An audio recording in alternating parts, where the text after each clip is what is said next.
நெல்லை மாவட்டம் திருநெல்வேலியில் ஒரு ஃபேமிலி ஹஸ்பண்ட் ஒய்ஃப் இருக்காங்க. அந்த ஒரு பெரிய கன்சர்னில் வேலை செய்கிறாரு. வேலைக்கு போகிறாரு வராரு, அப்படி போயிட்டு இருக்கு. அவங்களுக்கு இஷ்யூ இல்லை. அங்கே ஒரு டிரைவர், அவங்களுடைய டிரைவர் ஒருத்தர் இருக்கார். ஸோ அந்த டிரைவர் வந்து அவர் கொஞ்சம் யங் மேன், இவர் கொஞ்சம் ஓல்டு மேன் வச்சுங்களேன். ஸோ அவங்க வாழ்க்கையில் ஏதோ ஒரு சின்ன சந்தோஷத்துக்காக அந்த டிரைவர் கூட அவங்க அப்படியே தொடர்பில் இருக்காங்க. அவருக்கு வந்து சென்னைக்கு ட்ரான்ஸ்ஃபர் ஆயிடுச்சு. ஸோ டிரைவர் வந்து அங்கே அவர் ஆஃப் ஆயிட்டார் இல்லையா. இவங்களுக்கு என்னன்னா அவர் இங்கே இருக்கணும் அப்படின்ற அந்த லேடிக்கு வந்து அவர் இங்கே இருந்தால் தானே சரியா வரும். ஹஸ்பண்ட சொல்றாங்க, இல்லைங்க நமக்கு அவன் பழக்கமான பையன், அதோட ஈவினிங் தான் வரீங்க, ஸோ அதனால நம்ம இங்கே கூப்பிட்டுக்கலாம், அவனை துணையா இருக்கும் அப்படின்னு. உடனே அவர் என்ன பண்ணாரு, அவன் நல்ல பையன் தான், ஓகே ஒன்றும் பிரச்சனை இல்லை, எனக்கும் ஒரு டிரைவர் வேணும். அப்போ இவனுக்கு வந்து ஒரு நண்பர் வந்து நெல்லையில் இருக்கார். அவர் வந்து கிரிமினல். ஏன்னா இது எதுக்கு அப்புறம் அந்த விஷயம் நமக்கு எப்படி தெரியுதுன்னா, அந்த ஃபோட்டோ நமக்கு வருது இல்லையா, அந்த வழக்கு நம்மகிட்ட வரும்போது அந்த ஃபோட்டோ வருது. ஸோ அப்போ நமக்கு இந்த விஷயம் தெரியுது. இவர் கொஞ்சம் அவசரம், இன்னும் கொஞ்சம் டைம் கொடுத்துருக்கணும் போல இருக்கு. கொஞ்சம் அவசரப்பட்டு மேலே போயிட்டான். மேலே போயிட்டு என்ன பண்ணுறான், டோரை திறக்கிறான். திறந்த உடனே அவங்க அந்த பெட்ரூம் தான், பெட்டில் 2 பேருமே இருக்காங்க. ஆனால் அவங்க எந்த விதமான ட்ரெஸ்ஸும் ரிமூவ் பண்ணலை, அந்தம்மா அப்படியே படுத்துன்னு இருக்காங்க. இவர் மேலே போய் படுக்கிற மாதிரி போகிற சூழ்நிலையில் அந்தம்மா பார்த்துடுறாங்க. கதவு திறந்தோன்னே அவங்களுக்கு தெரியுது இல்லையா, யாரோ ஒருத்தர் உள்ளே வராங்க. அப்போ உடனே அவங்க அதிர்ச்சி ஆகிட்டு, ஐயோ யாரோ உள்ளே வராங்க கதவுன்னு சொல்லி இவனை மேலே தள்ளுறாங்க. இவன் தான் ஆல்ரெடி கிரைம் ஆச்சு. டக்குன்னு அங்கே ஒரு நைஃபு, பழம் ஏதோ கட் பண்ணுற கத்தி எடுத்து 50க்கும் மேற்பட்ட உலக நாடுகளில் 100 கோடிக்கும் அதிகமான ஆகாயம் தமிழ் பார்வையாளர்களுக்கு பேரன்பும் திருநன்றி. ஆகாயம் நேயர்களுக்கு வணக்கம். நீ நம்ம கூட யார் இருக்கா அப்படின்னா, காவல்துறையில் பல்வேறு சாதனைகள் செஞ்சு அதுக்காக பல்வேறு விருதுகள் வாங்கின கவிஞர் வி.ஏ. ஜோதி அவர்கள் தான் இருக்காங்க. வணக்கம் சார். வணக்கம் கார்த்திக், நல்லா இருக்கீங்களா? நல்லா இருக்கு சார். நல்லா இருக்கீங்களா? நல்லா இருக்கேன். நாளாக ஹீரோ மாதிரி போயிட்டே இருக்கீங்க. இல்லை இன்னைக்கு வந்து நம்ம வந்து உங்களுடைய அந்த ஹீரோயிசம், உங்களுடைய அந்த ஹீரோயிக் ஆக்ட் அதை பற்றி தான் பேச போகிறோம். நிறைய விருதுகள்லாம் இருக்குது உங்களுடைய பின்னாடி. உங்களுடைய கேஸ் அனுபவங்கள் பற்றி நீங்கள் நிறைய சொல்லியிருக்கீங்க. பட் இன்றைக்கி நம்ம நேயர்களுக்கு வந்து என்ன அப்படின்னா, வித்தியாசமான ஒரு வழக்கு, உங்களுடைய கெரியர்ல வித்தியாசமான ஒரு வழக்கு, அதை பத்தி ஏதாவது பகிர்ந்துக்கலாம்? ஒரு சுவாரஸ்யமான ஒரு வழக்குனாலே கார்த்தி, சில நேரங்களில் நம்ம எதிர்பார்க்குற மாதிரியே இருக்காது.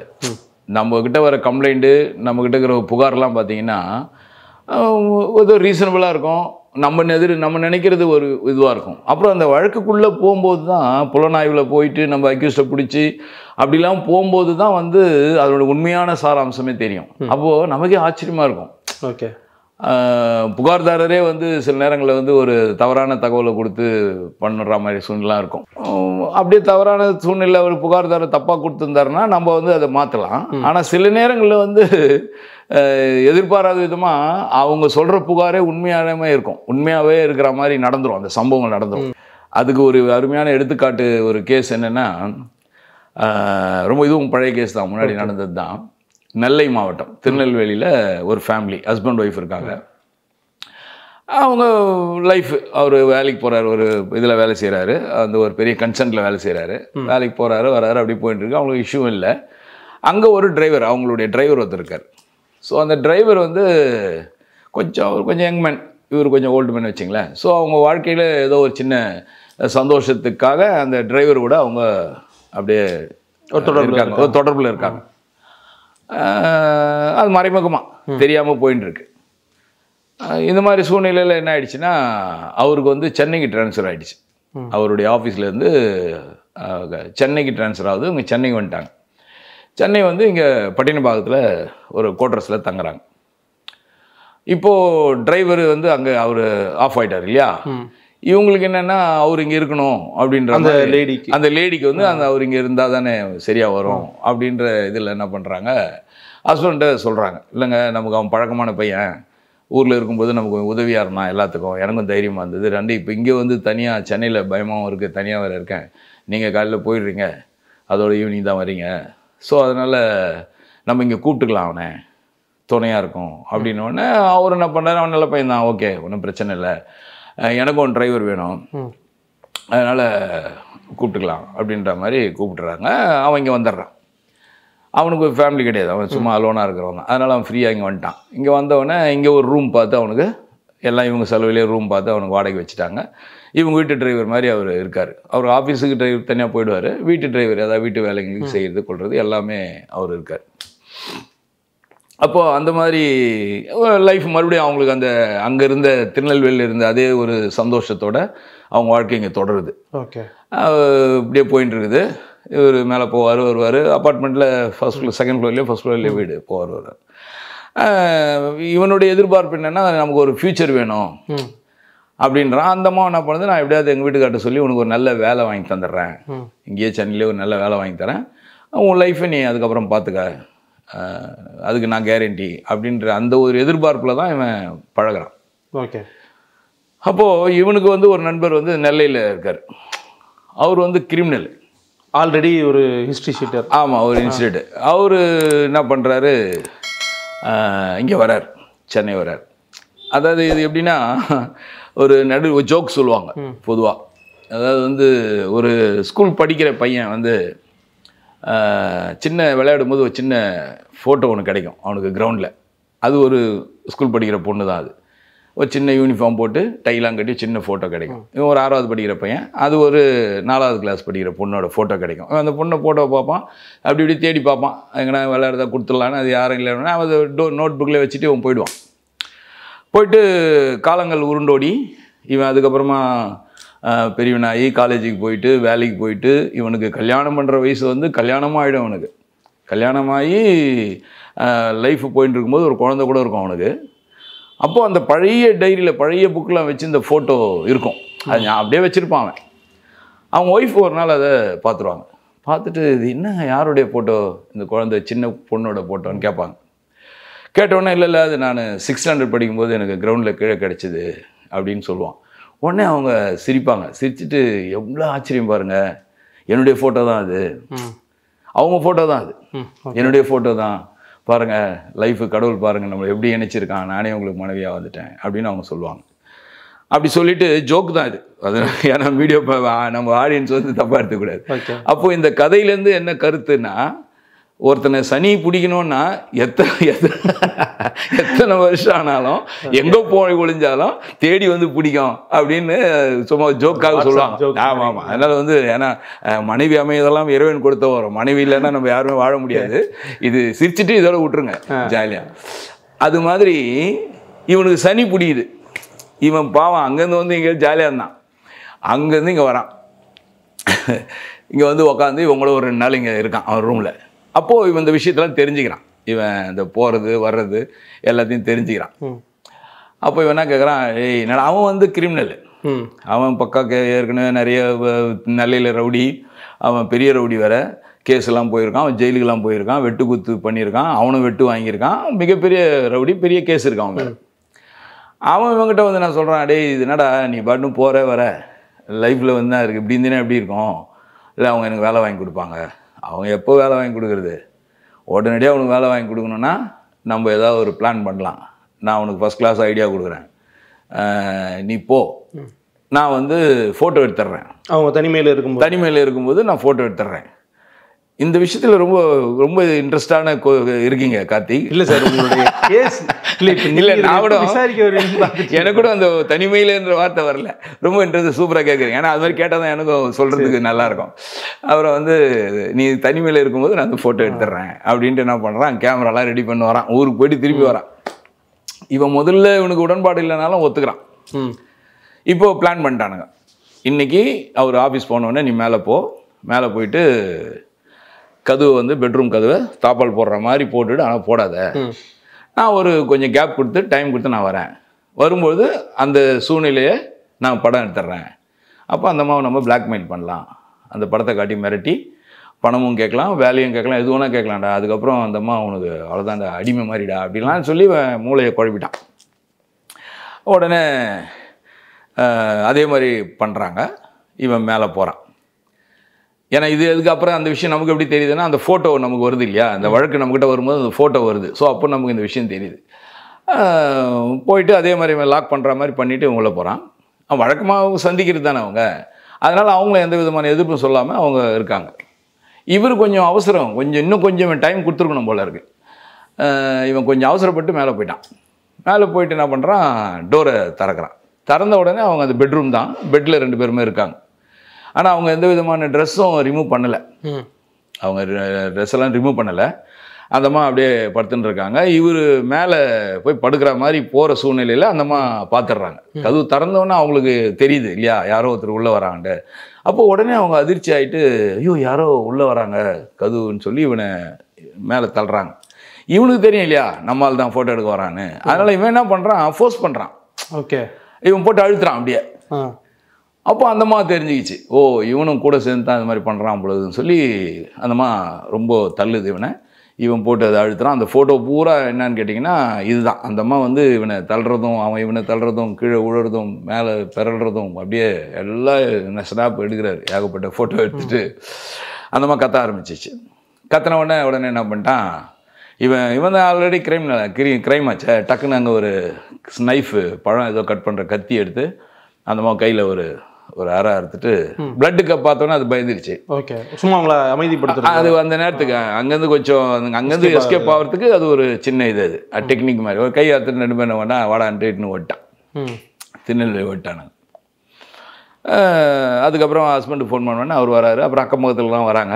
அப்போ இந்தம்மா அந்த விஷயத்தை மூடி மறைச்சிட்டாங்க. இதை மட்டும் சொல்கிறாங்க, இது மாதிரி பாருங்கள் நம்ம நம்பி நல்லவன் நினச்சி கூப்பிட்டு வந்து வச்சா அவன் திடீர்னு இந்த மாதிரி பண்ணிட்டான், எதிர்பார்க்கவே இல்லை அப்படின்னோடனே உடனே கம்ப்ளைண்ட் ஆகிடுச்சு. கம்ப்ளைண்ட் ஆனவுடனே போலீஸ் போகிறாங்க, அவனை அரெஸ்ட் பண்ணி கூப்பிட்டு வந்துடுறாங்க 2 பேருமே. அவர் ஒருத்தரை மட்டும் கூப்பிட்டு வராங்க, 2 பேருமே இல்லை, ஒருத்தரை மட்டும் கூப்பிட்டு வராங்க. அவரை வந்து அங்கேயே எஸ்கேப் அவர். ஸோ அவரை தேடி கண்டுபிடிக்கணுன்றதுனால போலீஸ் அப்படியே வெயிட் பண்ணுறாங்க. இவர் போய் கூப்பிட்டு வந்துட்டாங்க. யார் மாட்டினது சார்? ரேப் பண்ணவர் மாட்டுறாரு, அந்த டிரைவர் மாட்டிக்கிறார். அவர் மாட்டிக்கிறாரு, அவரை கூப்பிட்டு வந்துடுறாங்க. அவரை கூப்பிட்டு வந்துட்டு ரிமாண்ட் பண்ணுறாங்க. அவர் கொடுக்குற ஸ்டேட்மெண்ட்லாம் எடுபடலை. அவர் இதெல்லாம் சொல்கிறது தான், பட் அதுவும் அது ஏற்றுக்க முடியாது இல்லையா, நீ மாட்டினதுனால சொல்கிற அப்படின்ற மாதிரி தானே வரும். இப்போ வந்து ஒரு பலவந்தப்படுத்தினாருன்ற மாதிரி அகைன்ஸ்ட் பக்காவாக அப்படி தான், ரேப் கேஸ் தான். 376 ஐபிசியில் போட்டு அவருக்கு 7 வருஷம் கன்விஷன் ஆகிடுச்சு, அவருக்கு தண்டனை கிடச்சிச்சு, அவர் போயிட்டார். ஸோ இதுக்கப்புறம் இந்த கேஸ் வந்து பெண்டிங்லேயே இருந்தது. இன்னும் அவரை கேட்ச் பண்ணுன்றதுல பெண்டிங்லேயே இருந்தது. அதில் கொஞ்சம் அவருக்கு என்ன செக்ஷன் போடுறது, எஃப்ஐஆரில் எப்படி அவர் மென்ஷன் பண்ணுறது, பிபிஇலாம் கன்சல்ட் பண்ணி கேமரா எடுத்தது, இந்த மாதிரியான ஒரு சம்பவத்தை அவர் ஏற்படுத்துனதுக்கு, அவனை தூண்டி விட்டதுக்கு அதுக்குண்டான செக்ஷன்லாம் என்னன்னு தேடிக்கிடி அதுக்கு பிபிகிட்ட ஒப்பீனியன்லாம் வாங்கி எல்லாம் போட்டு அவர் ரெடி பண்ணி வச்சாச்சு. அப்போ அவரை கூட்டு வரதுக்காக போகிறோம். அப்போது அந்த கேஸில் நம்ம தான் என்ட்ரி ஆக போகிறோம். இவனை அரெஸ்ட் பண்ணிவிட்டு இவனை போட்டுட்டு திருப்பி அவனை தேடி நம்ம போகிறோம். போகும்போது என்ன ஆகுதுன்னா, அவன் யார் என்னன்னு நமக்கு தெரியாது இல்லையா. அப்போது இவன் சொல்கிறான், நம்ம இவனை அரெஸ்ட் பண்ணி இவனை ரிமாண்ட் பண்ணி இவன் ஜெயிலுக்கு அனுப்பும்போது டிரைவர் சொல்கிறான், இல்லை சார் அவன் ஒரு மாதிரி அவன் ஆட்டோ டிரைவரு, அவன் வந்து ரவுடி சார், அவன் ஜெயிலுள்ள இருப்பான், வெளியில் இருப்பான், அவன் வீடு வாசல்லாம் கிடையாது, அவனுக்கு தம்பி ஒருத்தன் இருக்கான், அவன் ரயில்வேல வேலை செய்கிறான் அப்படின்னா அந்த ரயில்வேல வேலை செய்கிற ஆஃபீஸெல்லாம் அவன் சொல்கிறான். ஸோ அதை வச்சு நம்ம என்ன பண்ணுறோம், அவங்க தம்பிக்கிட்ட போகிறோம். தம்பிக்கிட்ட போயிட்டு இப்போது அவனை போய் நம்ம கூப்பிட்டு உங்கள் அண்ணனை காட்டி கொடுன்னு சொன்னால் அவன் காட்டி கொடுக்க மாட்டான் இல்லையா. அண்ணனை எப்படி தம்பி காட்டி கொடுப்பான், அதனால் நம்ம போலீஸும் சொல்லக்கூடாது அப்படின்றதுனால நாங்கள் என்ன பண்ணுறோம், ஒரு லுங்கிலாம் கட்டிக்கிட்டு ஒரு மாதிரி ஷர்ட்லாம் ஒரு மாதிரி போட்டுக்கிட்டு கையில் ஒரு சின்ன ஒரு கைப்பை மாதிரிலாம் எடுத்துக்கிட்டு அவங்ககிட்ட போய் நாங்கள் ஜெயிலேருந்து வரோம், உங்கள் அண்ணன் கூட ஏற்கனவே நாங்கள் ஜெயிலில் இருந்திருக்கோம், மதுரை ஜெயிலில் இருந்துக்கிறோம், அங்கே இருந்துக்கிறோம், எல்லாம் இருந்துருக்கோண்டா. நீங்களே மாறு வேஷத்தில் போயிட்டீங்க. மாறு வேஷம்னா அதான் இந்த மாதிரி அந்த போலீஸுன்ற தோரணை எல்லாமே ஒரு கெட்டப் வந்து ஒரு லுங்கிலாம் கட்டிக்கிட்டு கையில் ஒரு வாயில் சிகரெட்லாம் வச்சு நடி போனோன்னா அவன் பார்க்குறான், உண்மையிலே அக்யூஸ்ட் மாதிரி தான் இருக்குது, ஏற்கனவே முகமும் நமக்கு அப்படி தானே இருக்குது. ஸோ அதனால் அவன் நம்பிட்டான். சரிங்க சார் நான் காட்டுறேன் அப்படின்ட்டான். அந்த ஒரு லாட்ஜு பேர் சொல்கிறான், அந்த லாட்ஜுக்கிட்ட தான் இருப்பார், வாங்க நான் கொஞ்சம் வெயிட் பண்ணுங்கள், நான் டியூட்டி முடிச்சுட்டு வரேன்னு சொல்லி அவன் வெயிட் பண்ணியிருந்து அவன் டியூட்டி இதெல்லாம் வந்து புலனாய்வுன்னு சொல்கிறோம் இல்லையா, இன்வெஸ்டிகேஷனில் இதெல்லாம் ஒரு விஷயங்கள். ஓகே, ஒரு அக்யூஸ்ட் பிடிக்கணும்னா இவ்வளோ விஷயம் உள்ளுக்குள்ளே இருக்குது, நேரடியாக போய் டக்குன்னு சினிமாவில் வர மாதிரி. அதான் சொல்ல வரேன். அப்போது இதெல்லாம் தான் தெரிஞ்சுக்கணும் ஜனங்க வந்து, இதெல்லாம் தான் ஏன்னா மக்கள் வந்து போலீஸ்னால் ஹெல்மெட் எல்லாவது ஒரு பிடிச்சி துட்டு வாங்குவார், அவ்வளோதான். எடுத்தோடனே ஒரே கணிப்பு என்னென்னா படுபாவிங்க ஹெல்மெட் இல்லாமல் போகிறோம்லாம் மழைக்கு துட்டு வாங்குறானுங்க, வண்டியில் சிக்னலில் அது திட்டி தீக்கிறாங்க. ரெண்டாவது போலீஸ் ஸ்டேஷன் போனாலே துட்டு இருந்தான்னு ஒரு தீர்ப்பு, துட்டு இல்லாதவங்க தீர்ப்பா, தலையில் என்ன காஞ்சி போனால் நம்மள அப்படிலாம் ஒரு சில டைலாக்லாம் அப்படியே ஊறி போச்சு. அதெல்லாம் வந்து மாற்றணுன்றது தான் என்னுடைய இந்த பேட்டியுடைய நோக்கமே. உங்கள் சேனலுங்க இல்லை, நம்ம பல சேனலில் பேசுகிறோம். எல்லாத்துலேயுமே என்னுடைய நோக்கம் என்னென்னா, காவல்துறை எவ்வளோ சிரமப்படுது, காவலர்கள்லாம் எப்படிலாம் வேலை செய்கிறாங்க, தவறு செய்கிறவன் நிச்சயமாக இருக்க தான் செய்கிறான், இல்லைன்னு சொல்ல, 1-2 தான். மற்றபடி எவ்வளோ கடுமையான வேலை, எவ்வளோ கஷ்டம் இருக்குதுன்றதை தெரிஞ்சுக்கணும், ஜனங்க வந்து தெரிஞ்சுக்கணுன்ற ஒரே குறிக்கோள் தான் என்னுடைய பேட்டியுடைய நோக்கமே. ஸோ ஒரு இப்போ போயிட்டானா போயிட்டோடனே இவன் என்ன பண்ணுறான், அவன் உள்ளே போயிட்டான், இவனை போய் கூப்பிட்டு வந்துட்டோம், இவனை கூப்பிட்டு வரதுக்கு போகிறோம் இந்த லாட்ஜுக்கு. அப்போது ஆமாம், அப்போ அந்த லாட்ஜில் அவன் போகிறோம். பஸ்ஸில் போகும்போது என்ன ஆயிடுச்சுன்னா, இந்த கையில் பை வச்சுருந்தேன் பாருங்கள், அது ஹேண்ட் கப். அது ஹேண்ட் கப்பு. ஏன்னா சப்போஸ் நம்ம அரெஸ்ட் பண்ணிட்டோம்னா அவனுக்கு ஹேண்ட் கப் போட்டு சங்கிலி போட்டு நம்ம அங்கேருந்து ஹேண்டில் பண்ணி நெல்லையிலேருந்து கூப்பிட்டு வரணுமேன்றதுக்காக ஹேண்ட் கப் வச்சுருந்தேன். இவன் அந்த பஸ்ஸில் பார்த்துட்டான். பேக்கில் பை தான், அதாவது துணி பை மாதிரி தான். ஏன்னா பேக்குக்கெல்லாம் வச்சுதான் சரி வராது, நம்ம அப்படியே ஒரு ஜெயிலேருந்து வர மாதிரி இருக்கணும்னு மாதிரி நான் பிளான் பண்ணேன். அது சவுண்டு வேறு வந்துடுச்சு. அவனுக்கு என்னடான்னு பார்த்துட்டான், தெரிஞ்சுக்கிட்டான். 2 பேரும் போலீஸ்னு தெரிஞ்சுட்டு, சார் என்ன சார் போலீஸா சார், என்ன சார் நீங்கள் என்கிட்ட எப்படி சொன்னீங்க அப்படி சொன்னீங்க அப்படி இப்படின்னு நம்மக்கிட்டேருந்து ஒரு மாதிரி பேச ஆரம்பித்தான். அப்புறம் நான் சொல்லிட்டேன் போலீஸுன்னு தெரிஞ்சிச்சு. அப்புறம் என்ன இருக்கு, ஆமாம் போலீஸ் தான். உங்கள் அண்ணன் என்ன பெரிய என்ன காந்தியவாதியாடா? அதெல்லாம் ஒன்றும் இல்லை, தப்பு செஞ்சான், பிடிக்க வந்திருக்கோம், அவ்வளோதான். இனிமேல் வந்து தெரியாதுன்னு சொல்ல முடியாது, எங்கள் அண்ணன் எங்கே இருக்கிறான்னு தெரியாதுன்னு நீ சொல்லவே முடியாது. மாட்டிக்கிட்டு. ஆமாம், நீ ஆஃபீஸில் பர்மிஷன் போட்டு அண்ணன் இருக்கிற இடம் காட்டுறேன்னு தான் என் கூட வந்துன்னுக்குற, இதனால நீ போகவே முடியாது தம்பி. அப்படி நீ இனிமேல் தெரியாது நான் காட்ட மாட்டேன்னு சொன்னீங்கன்னா அப்புறம் நான் உன்னை தான் கூப்பிட்டு போகிற மாதிரி இருக்கும். இதெல்லாம் சும்மா அப்படி ஒரு த்ரிட்டன் பண்ணலாம், அவ்வளோதான். இந்த அளவோட தான் நிற்கணும், அத்துமீறக்கூடாதுன்றதுக்கு இதான். இப்போ நான் அவனை பிடிச்சி டமால் டிமின் ஆச்சு நீ காட்டி தான் ஆகணும்னு சொல்கிறது வந்து அத்துமீறல் இல்லையா? அவன் பாசம், அவனுக்குலாம் அவனுடைய நியாயப்பிரகாரம் அண்ணனை காட்டி கொடுக்கக்கூடாதுன்னு அவன் நினைப்பான். அப்போ அது நியாயமானது தானே. ஸோ அவனை ஒன்றா லைட்டாக மிரட்டி நம்ம சாதிக்கணும் மொழியை, சாமர்த்தியமாக சாதிக்கணும் மொழியை. அப்படியே நமக்கு என்னமோ 2 தலையில் கிரீடுங்கிற மாதிரி பண்ணக்கூடாது. அப்புறம் அவங்ககிட்ட இப்படி சொன்னோன்னா அவன் சரி சார் நான் காட்டுறேன், ஆனால் நான் தான் காட்டி கொடுத்தேன்னு எங்கள் அண்ணன்கிட்ட சொல்லாதீங்க, ஏன்னா அவன் மிகப்பெரிய ரவுடி, அவன் அண்ணன் தம்பி கூட பார்க்க மாட்டான் சார், என்னையே வெட்டிடுவான் அப்படி இப்படின்ட்டான்.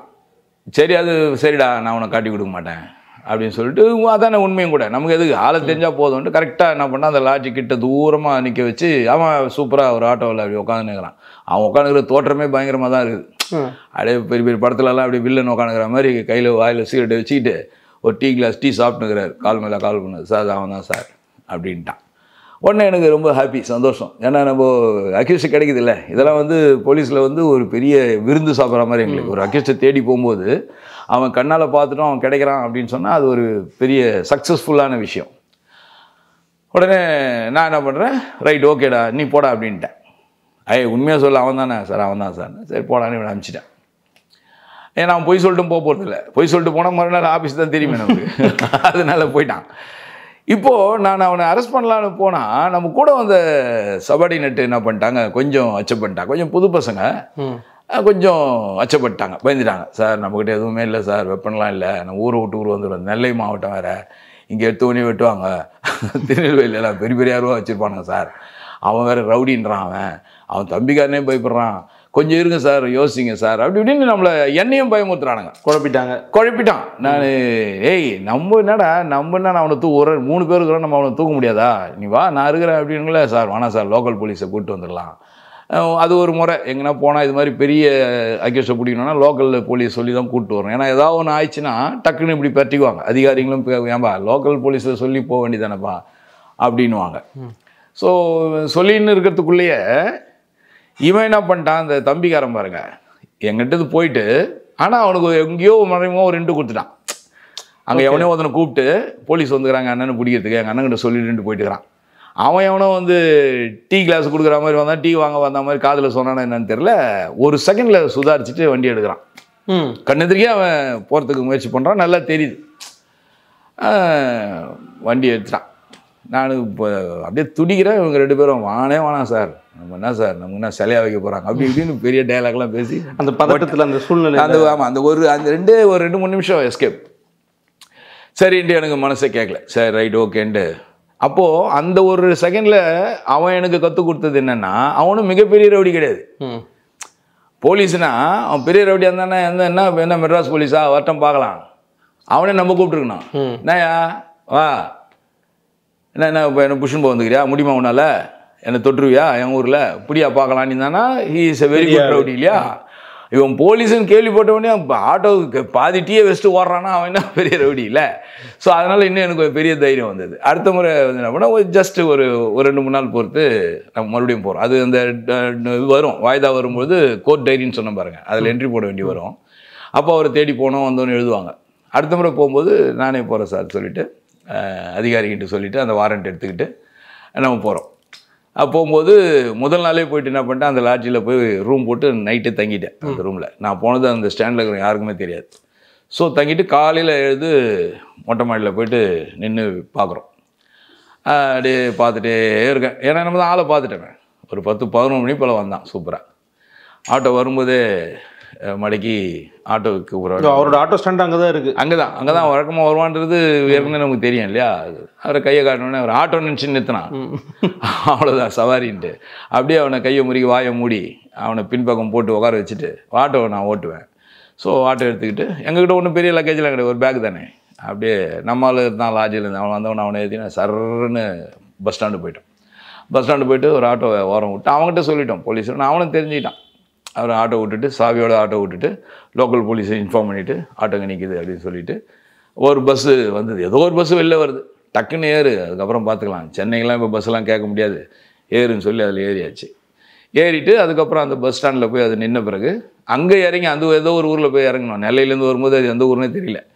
அந்த ஊரில் போய் இறங்கி ரிலாக்ஸாக உட்காந்து அதுக்கப்புறம் சென்னைக்கு போகிற பஸ்ஸை கேட்டு பொறுமையாக ஏறணும் வைங்களேன். அப்போது அவன் சொல்லிட்டு வரான், இது மாதிரி சார் இது மாதிரிலாம் நடந்தது. அவனை வந்து ஒழுங்காக இருந்தவனையும் நான் தான் போய் தேவையில்லாமல் பிரெயின் வாஷ் பண்ணி அவன் லைஃபை கெடுத்து விட்டேன். ஆனால் அவன் இது வந்து 7 வருஷம் ஆகிடுச்சு. இது 7 வருஷம் நடுவில் அவன் 7 வருஷம் வந்து அவனை பிடிக்க முடியாமையே போலீஸ் வந்து ஒரு சில நேரத்தில் மெத்தனை போக்காக இருக்கும். நம்ம ஆளுங்க என்ன பண்ணுவாங்கன்னா ரொம்ப பிராய்ச்சித்தப்பட மாட்டாங்க. இப்போ இங்கேருந்து திருநெல்வேலி போவாங்க, பாஸ்போர்ட்னு ஒன்று கொடுப்பாங்க. போனாங்கன்னா அங்கே போய் சுற்றி பார்ப்பாங்க, கேட்பாங்க, அங்கே இங்கே ட்ரை பண்ணுவாங்க. பார்த்துட்டு வந்து ஒரு என்ட்ரி போட்டுருவாங்க. இது மாதிரி போனால் வந்து எங்கெல்லாம் பார்த்தேன் கிடைக்கலன்னு என்ட்ரி போட்டுருவாங்க. ரொம்ப ஸ்ட்ரெயின் பண்ணணும். இப்போ நம்ம வந்து அவங்ககிட்ட அவன் என்ன ஸ்டேட்மெண்ட் கொடுத்தான் அதை எடுத்து படித்து பார்க்கணும். 7 வருஷம் முன்னாடி அவன் கொடுத்த ஸ்டேட்மெண்ட்டில் தான் அது இருக்குது. அவனுடைய தம்பி ஒருத்தன் இங்கே வேலை செய்கிறான் ரயில்வேலன்னு இருக்குது. ஸோ அப்போது நம்ம என்ன பண்ணோம், ரயில்வேல வேலை செய்கிறான்னா அந்த ஏரியாவில் இருக்கிற ரயில்வே ஆஃபீஸ் எங்கெங்கே இருக்குது அதில் போய் அவன் பேரை சொல்லி கேட்டோம்னா அவன் சொல்லுவாங்க இல்லையா, இங்கே இருந்தான் சார், அவன் ட்ரான்ஸ்ஃபர் அங்கே போனான் அங்கே போனான். அப்படியே தொடர்ந்து போகணும். அதுதான் வந்து புலனாய்வுன்றது. இன்வெஸ்டிகேஷனில் சிக்கல் நிறைய இருக்கும். ஸோ இந்த ஸ்பெஷல் பார்ட்டின்றது வந்து இதுதான். இந்த மாதிரியான வேலைகள்லாம் செய்கிறது தான் ஸ்பெஷல் பார்ட்டி. இதுக்கு தனியாக இப்போ என்ன பண்ணுவாங்க, சாதாரண போலீஸ் அமிச்சா இப்போது டியூட்டிஸுக்கு ரொட்டீன் ஒர்க் செய்கிற போலீஸ் அமிச்சா நேராக போவார், திருநெல்வேலி போயிட்டு திரும்பி வந்துடுவார். அவ்வளோதான், தேடி பார்த்தேன் கண்டுபிடிக்க முடியல சார்ன்ட்டு மறுநாள் அவுட் டியூட்டி போயிடுவார். ஸோ இந்த ஸ்பெஷல் பார்ட்டின்னு போட்டால் இவருக்கு வேறு வேலையே இல்லை, இதுதானே வேலை. அப்போ அவர் நெல்லையிலே போய் 4 நாள் தங்குவார். அதுதான் ஸ்பெஷல் பார்ட்டி. ஓகே 4 நாள் தங்கி அவர் கண்டுபிடிச்சி அக்யூஸ்டை கூட்டு தான் வருவார். ஸோ அதுதான் அந்த ஸ்பெஷல் பார்ட்டின்றது. அதனால ஒரு அதிகாரியும் அது மாதிரி யாராவது ஒரு 2-3 பேரை வச்சுக்குவாங்க. அப்புறம் அவனை கூட்டும்போது அவன் இந்த கதையெல்லாம் சொன்னான், 7 வருஷத்துக்கு முன்னாடியே நான் போயிருந்தேன்னா கூட நேரம் வந்திருப்பேன் சார் அப்படின்னு சொல்லி. அது இதான். இது மாதிரி சில நேரங்களில் வந்து சுவாரஸ்யமாக நம்ம வந்து எதிர்பார்க்காத விஷயமா இருக்கும். இதெல்லாம் அவன் சொல்லும்போது தான் தெரியுது. நம்மளே கம்ப்ளைண்ட் கொடுங்க என்ன நினச்சோம், உண்மையிலே ரேப் பண்ணான்னு தான் நினச்சோம். ஆனால் பின்னாடி இவ்வளோ பெரிய இவ்வளோ ஸ்டோரியை வந்து சொல்கிறான். இது மாதிரி சார் இந்த விஷயத்த வந்து உங்ககிட்ட சொன்னது வந்து இந்த மாட்டின ஆட்டோ டிரைவரா இல்லை? அவனும் சொல்கிறான், ரிமாண்ட் பண்ணும்போது அவனும் சொல்கிறான். ஆனால் அவன் சொல்லும்போது நம்மளால் நம்ப முடியல. அது நம்ப முடியல, ஏதோ போய் சொல்கிறான் பொழுது அப்படின்னு நினச்சோம். அதுக்கப்புறம் இவர் தானே ஹீரோ அந்த அந்த அந்த ஸ்டோரிக்கு ஸ்கிரிப்ட் ரைட்டரு. ஸோ அதனால் இவர் அது தெளிவாக சொல்லும்போது தான் நமக்கே தெரியுது அட பாவி அப்படின்னு சொல்லி. ஆனால் இதில் இன்னொரு சந்தேகம் வருது சார். இப்போ இவர் வந்து ஒரு ஆட்டோ ஸ்டாண்டில் கை போட்டு நீங்கள் நிறுத்தினா ஆட்டோ நிறுத்தக்கூடிய அளவுக்கு ஒரு டிரைவராக இருக்கார், இன்னொரு பக்கம் ரவுடியாகவும் இருக்கார். இது வந்து எப்படி சும்மா ஒரு பயத்தினால ரவுடியாக இருக்குதா இல்லை எது? இல்லை அவங்க once upon time rowdy. Okay அந்த 7 இயர்ஸுக்கு முன்னாடி அந்த அப்போ ஒரு பெரிய ஹீரோ. அதுக்கப்புறம் கொஞ்சம் இருக்கிற கேஸ் எல்லாம் உள்ளே போயிட்டு வந்துடுறது, ஜெயிலுக்கு போயிட்டு வந்துடுவோம். இப்போ எல்லாருமே இப்போ ரவுடின்றதுமா எல்லாத்துலேயுமே பார்த்தீங்கன்னா அவனுக்கு ஒரு பீரியட் இருக்கும். இப்போ எப்படி சினிமாவில் ஒரு பீரியட் இருக்கும் இல்லையா, அதுக்கப்புறம் பார்த்தீங்கன்னா அவர் அவ்வளோதான், அதோட அப்படியே ஆஃப் ஆகிடுவார். அதுக்கப்புறம் பார்த்தீங்கன்னா மாமா ரோலுக்கு வருவார், அப்பா ரோலுக்கு வருவார், அப்புறம் கெஸ்ட் ரோலுக்கு போயிடுவார் இல்லையா. இப்போ அது மாதிரி நம்ம சினிமாவில் நிறைய பார்த்துருக்கோமே. இப்போது ஒன்ஸ் அப்பான் டைம்லாம் ஜெய்சங்கர்லாம் பார்த்தீங்கன்னா இரவும் பகலும் ஒரு முதல் படம் வருது. அவர் ஒரு காலேஜில் நடிக்கும்போது டைரக்டர் பார்த்துட்டு இவரை போடலாம், ஸ்டூடெண்ட்டு கேரக்டர் வேணும்னு போடுறாங்க. அப்படி என்ட்ரி ஆனவர் தான். அப்படி என்ட்ரி ஆகி வந்து எங்கேயோ போனார், உச்சத்துக்கு போனார் ஹீரோவா. அப்போ ஒரு கட்டத்தில் பாருங்கள் அப்படியே கொஞ்சம் கொஞ்சமாக அப்படியே முரட்டை காலையில் வில்லனா வந்தார், அப்புறம் ஃபாதராக வந்துட்டார், அப்புறம் அப்படியே இறங்கினார் இல்லையா. அந்த மாதிரி தான் இந்த ரவுடிங்களும் ஒரு பீக்கில் இருப்பாங்க, செம்மையாக இருப்பாங்க. ஒரு கட்டத்தில் என்ன ஆகும்னா அப்படியே குறைஞ்சிரும். அதுக்கப்புறமா ஓட முடியாது, போலீஸ் வந்துன்னா சும்மா பறந்து அடித்து எகிரி குச்சி ஓடுவான், அதுக்கப்புறம் ஓட முடியாது, அப்போ அவன் குறைச்சிக்குவான் இல்லைங்களா. அது மாதிரி கொஞ்சம் கொஞ்சமாக வீரியம் குறைஞ்சிரும், எல்லா ரவுடிக்குமே வீரியம் குறையும். அந்த வீரியம் குறையும் போது தான் சில நேரத்தில் என்ன ஆகும்னா பலியாட ஆகிடுவானுங்க. ஓகே, இவர் வீரியமாக இருக்கும்போது பண்ண தவறுகள் இருப்பார், அதனுடைய துளிருங்க எங்கன்னா இருக்கும், அவங்க பையன் பெரியவனாக இருப்பான், எங்கள் அப்பனை வெட்டினவன் தானே அப்படின்ற மாதிரி பழி வாங்கியே தீரணும் அப்படின்ற எண்ணம் இருக்கும். எல்லாருக்கும் வராது, ஒரு சிலர் வரலாம், பரவாயில்ல எங்கள் அப்பனை வச்சவன் கண் எதிர்க்கிறான், நான் ஜெயிலுக்கு போனாலும் பரவாயில்ல அப்படின்னு வெட்டுவான். சில பேர் அதுதான் திருந்ததுக்கு அப்புறமா ஏன் சாவறான்னா இது மாதிரி வழக்கு இது மாதிரியான விஷயங்கள்லாம் வந்து பாதிப்பு ஏற்பட்டு தான் ஆவறது.